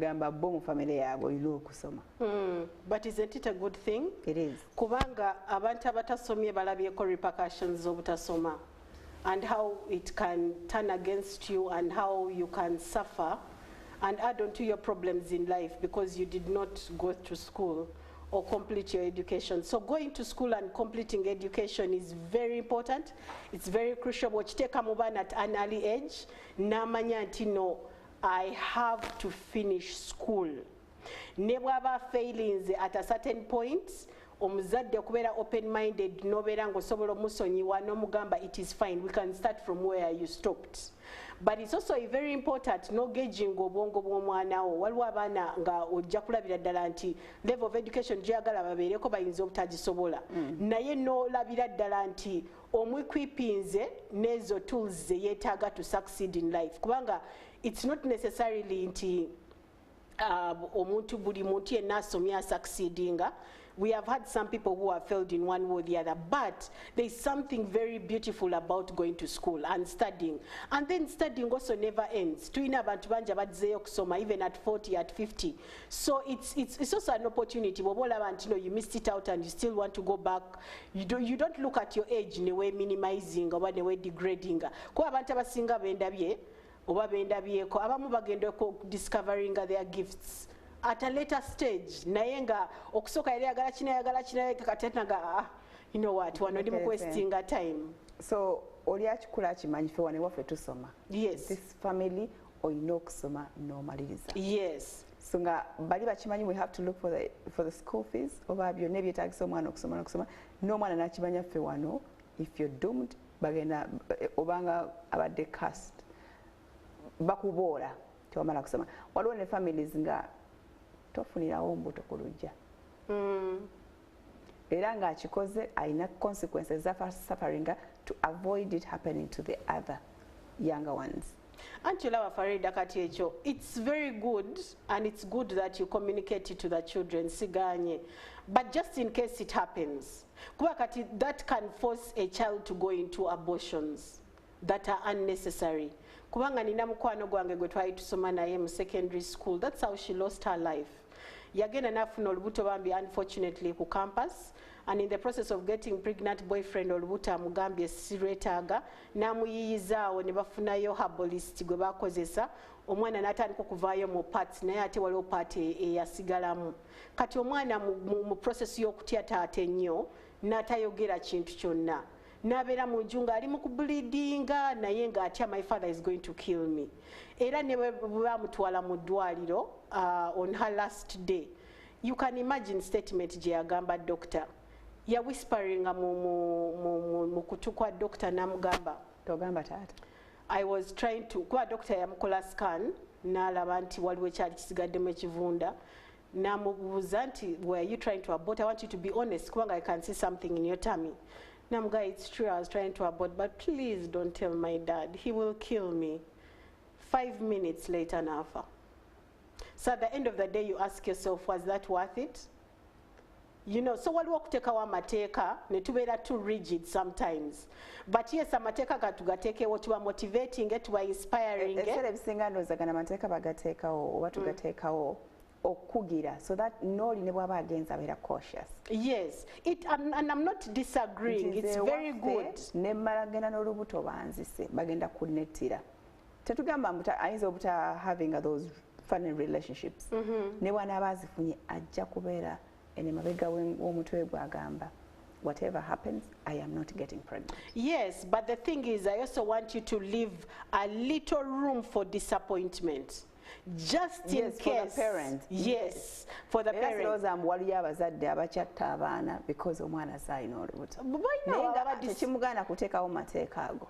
Yes, kuba waliwo n'omukyala gwe mmanyi yafuna olubuto mu S2 na opening up to the parents. But parents bali very supportive, ne bamuyamba n'azaala n'akuza omwana we, but that's the only child she ever got in life. Era gwalina omubwati. So many times when we are around her, we're like, supposing she got an abortion or she feared in some way and got rid of the pregnancy, most probably singa talina mwana yenna, kubanga that's her only son and her only treasure right now. So it can have repercussions. But going back to what you had said, yes, we set all these rules as parents, but let us leave room for disappointment, where your child knows that, yes, I've disappointed mommy and daddy, but one thing I know is that my dad and my mom are very understanding. If I talk to them, they are willing and they are able to help me go through this situation. Yes. They are going to do better next time. Yes, kwa katela wa nature cha education chibaweereza mu message. Waliwo abantu bangi bemanyi abamala S6 and they didn't go back to school for one reason or another. Oba namala campus nabeerawo natafuna mulimu oba for one reason or another nategeera n'okutegeera later nti kosi gye yasoma si kye kintu kye yali interested in oba omuzadde kye yamupushinga in. Later on n'agamba, you know what, I think I want now to go back to school. I want to establish myself. I want to start something I've always wanted to do. So there is always room and there is always opportunity for transformation and for a change. Well, wow. Yeah. So values in Tugambe we can borrow from different corners. We can learn from one another. Our values, those are values, they never change. Values can be instilled, values can be learnt, values can but they never change. They don't change, because something like being respectful, which generation has never wanted respect? Something like being kind, which generation has never respected kindness or appreciated kindness? So these are certain trends that we all have to walk in, we all have to adopt and be a part of us, so that our lives are made much easier. We can live in peace and harmony with one another. So as long as we are still alive and we are living with other people, we need to have these values instilled. Nti edda abazadde baffe beegenderezanga nnyo na wa omwana gy'alaga nga gye bamusindisa oba wajjajja bamanya nti abantu abo nabo bamanyi ekigendererwa kyaffe n'ebintu byetusaamu omuwendo. Ne bw'anaaba tuvuddeko wano for a month or so agenze kuwummulamuko eri bamanya tagenda kuggibwa ku mulamwa, si kumala gasindika mwana. That is how much they treasured whatever it is that they take as valuable to them. Yes, but we also have to appreciate that there are changes that are coming along, and things are evolving every other time. Kati ojja kusanga nti no, sometimes instilling the character and behavior mu mwana ate n'agenda mu family gye bata believing oba instilling a characters. Vana ku family n'agenda ku ssomero oba n'agenda mbeera naye mwezi gumu ssomero amalayo emyezi 3 nabo balinawo time yaabwe gye basobola okukozesa to instill something else actually contrary to what I did. Yes, and that's why it is important. Bonde eri gye wagambye ey'omwana n'atuuka nga gwe role model we nga omanyi katulina abaana ennaku zino everybody is their role model as long as they're in the public eye. Nze mbalaba nga babeera babingamba mu messages ne comments, you're my role model, why isn't your mother your role model? Why am I your role model? Tolina kyomanyiko.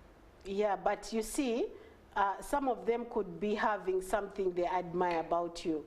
Probably it's your kindness, it's your gentleness, it's your tone of language, and they admire your character. This is why parents, we have to work so much. Okulaba nti abaana baffe batwegomba okusinga bwe baneegomba anybody else out there. But you see, the thing is this, you cannot dictate sometimes on omwana okwegomba, because our children also go through different phases of life. Mu phase eno ayinza okulabanga, hey mami, then phase eri nabanga waliwo teacher, phase eri so they keep on evolving and keep on changing. The most important thing is what is the character of the role model they are looking up to. That is what you should look. At times, so getting attracted to wrong characters, then that is when you need now to, you know, sit back probably and talk to them.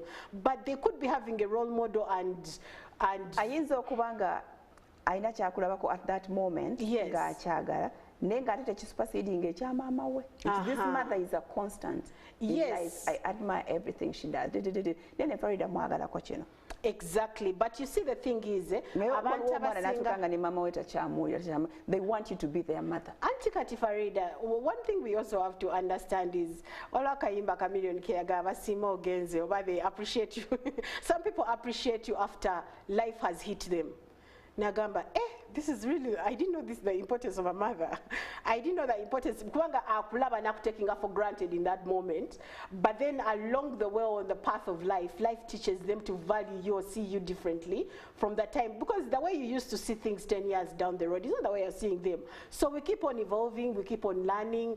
Naye ayinzo kubango kugamanti, you are my role model. Yes, there are those elements or characters that they like. But then they have gotten to a point of where amanyira mama we obaka kamanyiro about to take them for granted. Naye rayimuka kumachanga tewakyali mama nagamba hey my mom played a very big influence. Waliwo abasiima later, waliwo abakiraba essaawa eyo ne babeera appreciative, nabeera nga appreciating mama we. Naye nekyo nakyo, it's something that can be instilled in at a young age. Noyigiriza omwana okwebaza omukozi okumuwa emmere oba ng'obadde toliiwo, oba noyigiriza omwana okusiima obuntu obwo obutonotono nayiga nga asiima nga appreciatinga nakulanga ekyo kintu kimulimu ekyokubeera nga ali appreciative. So at the end of the day na valuing buli kimu kyayina namanya nti it's not for granted that I can go to school. Don't take it for granted. It's not for granted that you have a roof on the head, you have food on the table. Don't take that for granted. There are so many people that would wish to be in the shoes that you're in. Nomulaga the value nakulanga akikola ki nga appreciating. But it is a good thing to have a mother who you look at as a role model, but you have to understand omuntu goli naye buli lunaku sometimes ebintu ebimu to be noticing later, to be realizing later in life. Tubatwala for granted. Yes, majority. Yes. Naye ng'omukwano guli gwe wagambye mu kusooka, the bond between you and your child ebeera so strong nti omwana believes in everything that you tell them. Nti oli wajira mutekemu ekintu ekirala asooka kulowooza ku maama ki kye yaŋŋamba. The bond is that strong. The bond is that strong. I will give you an example. I grew up with a grandmother, Nzabandura Dorothy, and my grandmother was a very honest person, very straightforward and very loving and caring. If she told me A, it was A. If she told me B, it was B.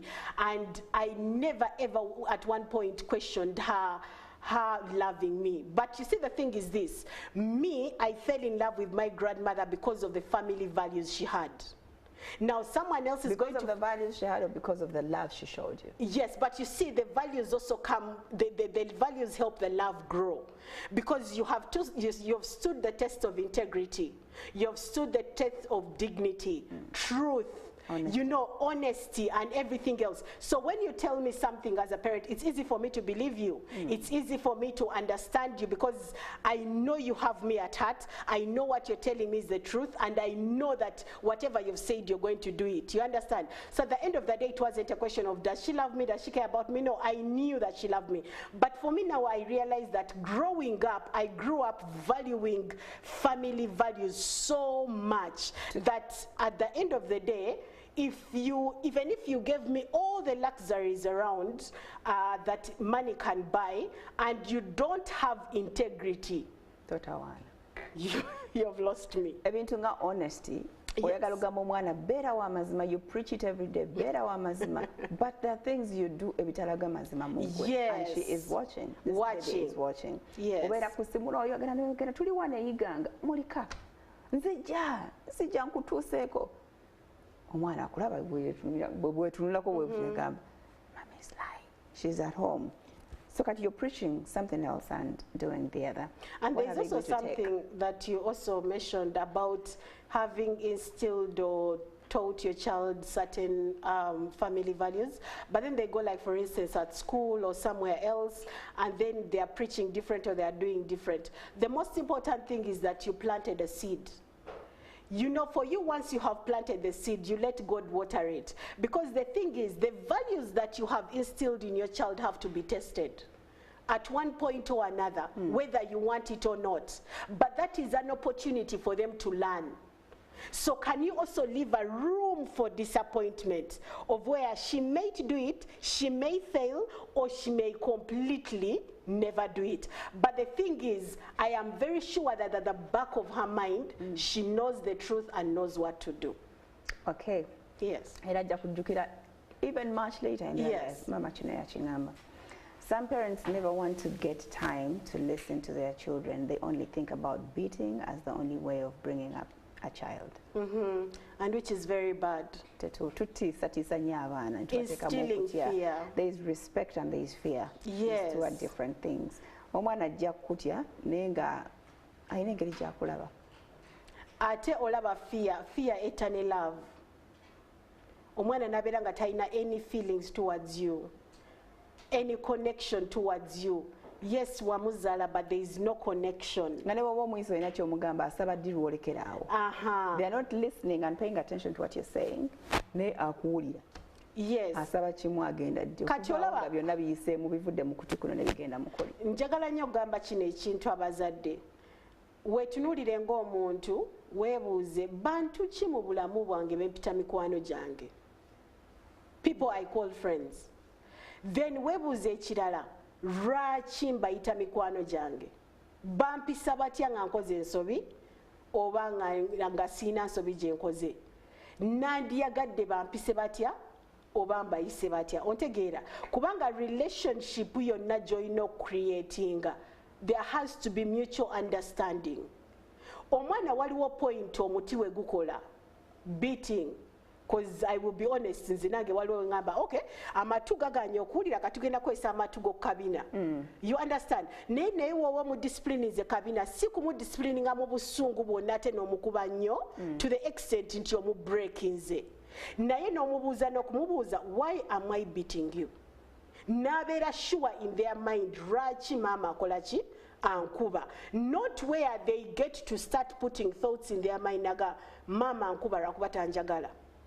Oba lwakuba siri mulungi, oba lwakuba sikola bintu byakola ki byayagala. Natandika okubeera confused. Njagala tubeere straightforward. Why am I punishing you? Ate n'ekirala nga twayogedde nga tutandika, funa those moments w'omuforgivinga. Nga expecting mama agenda kunkuba leero, naye n'omulaga nti I'm not going to beat you. Naye n'oyiga nti no, ekintu ky'okuba omwana waliwo akaseera w'ogenda okutuuka nga omuti tegukyakola. Omwana kasito n'amukuliza ku muti and punishing them all the time, ajja kula nga ne bw'aba alina abantu abalala n'akola mistake are expecting a punishment. Naye njagala otuuke point w'otandika okukozesa obwongo bwe n'omubuuza Farida, okoze eki? Nkoze kino, lwaki wakikoze? Olowooza kirungi oba kibi? What are you doing? Oli mu kuinterrogatinga mind ye. Olulala bw'aba agenda kikola, mind ye egenda kubeera switched on.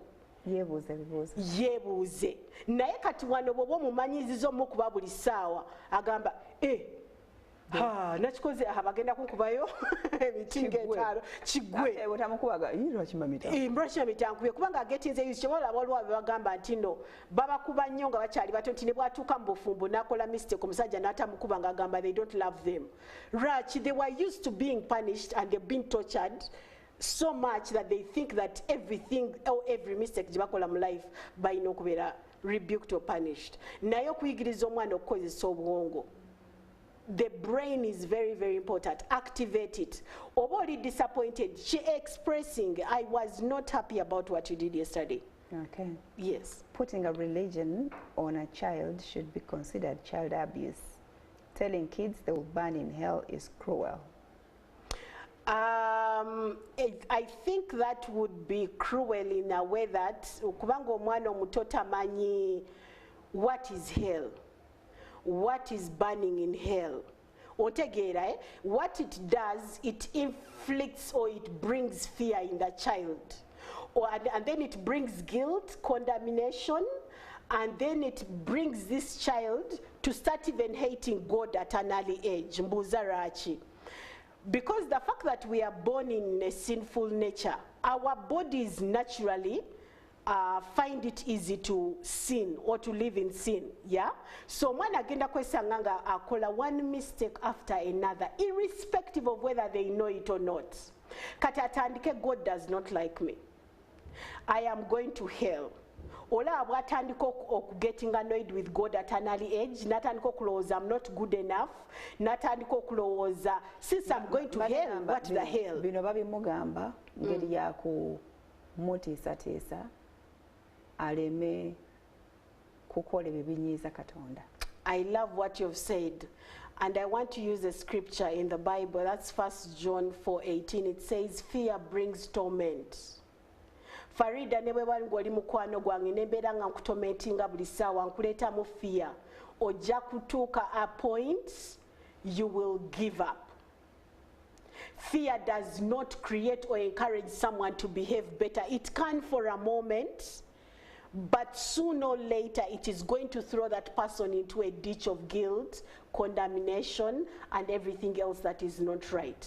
So chovolaba nokubeerawo ng'omwana okozesa fear okulaba nti no are behaving the right way, kigenda kukyukira wande togenda kyagala. So it is very important we understand that inflicting fear on people is not a solution. It can help, it can work for a time, but sooner or later these people are going to end up becoming rebellious.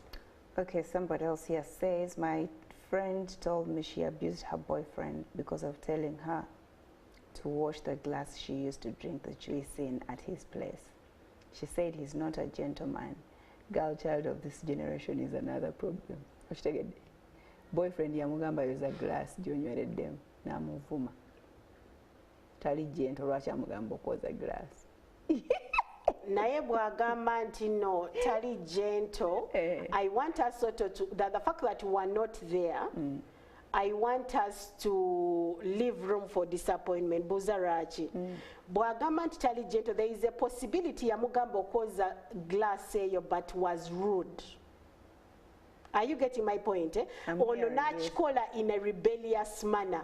Not that they can't wash the glass or they couldn't wash the glass, but the fact that this person was rude.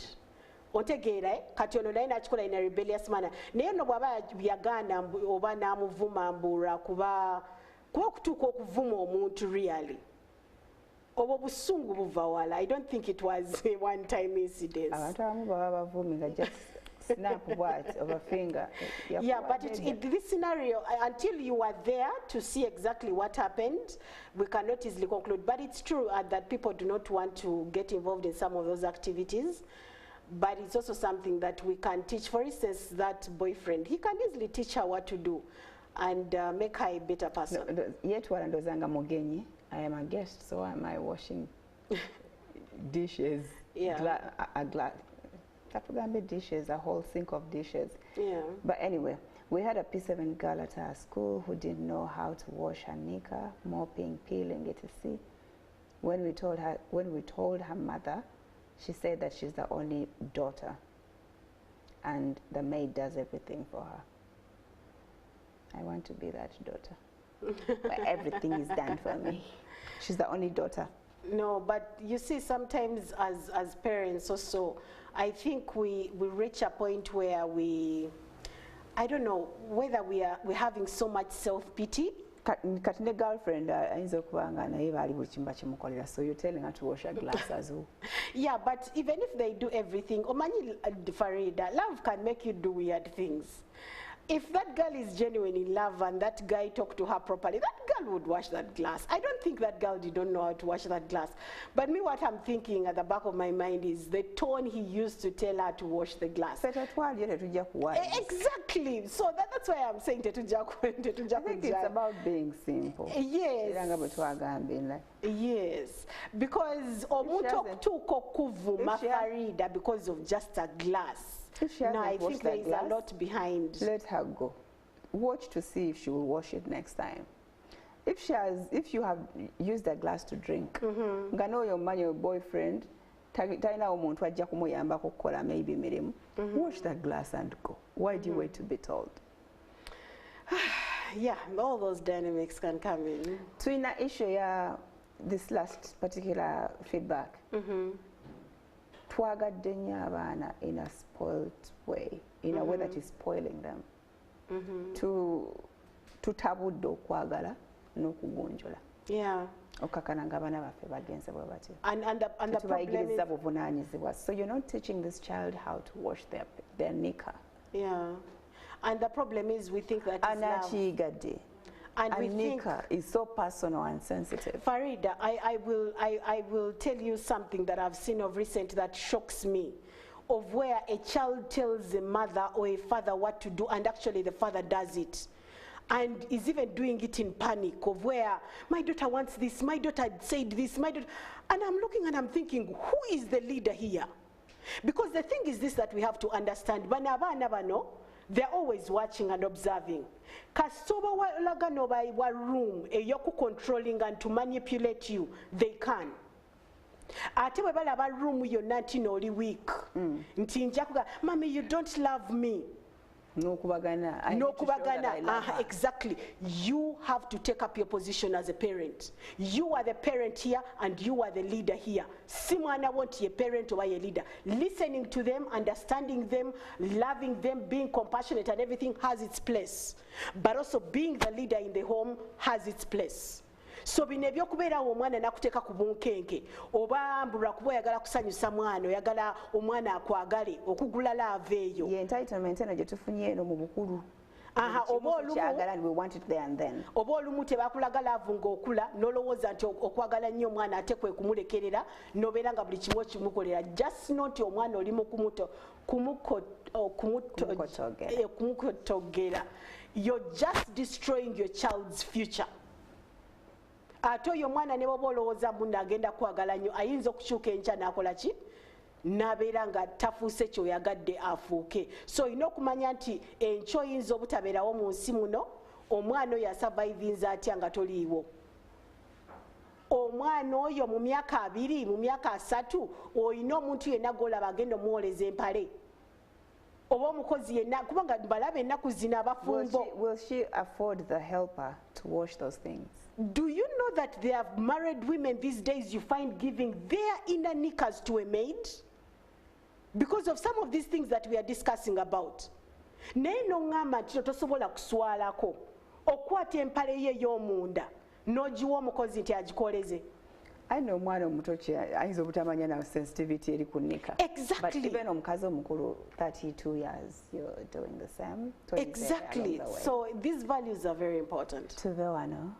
Tumirako nkukkiriza. Jjajja akyali oli kugambira. Nedda jjajja wange afa ntumirako mama wange tuli amuleba Joy, sister wange Ananda, Edith ne Shiba. Tumirako my husband Vanange. Thank you so much for what you do, my children. Hey, and all my friends, thank you so much. You're welcome and you have a blessed day. Tujja kudingana enkya. Akome, bye-bye.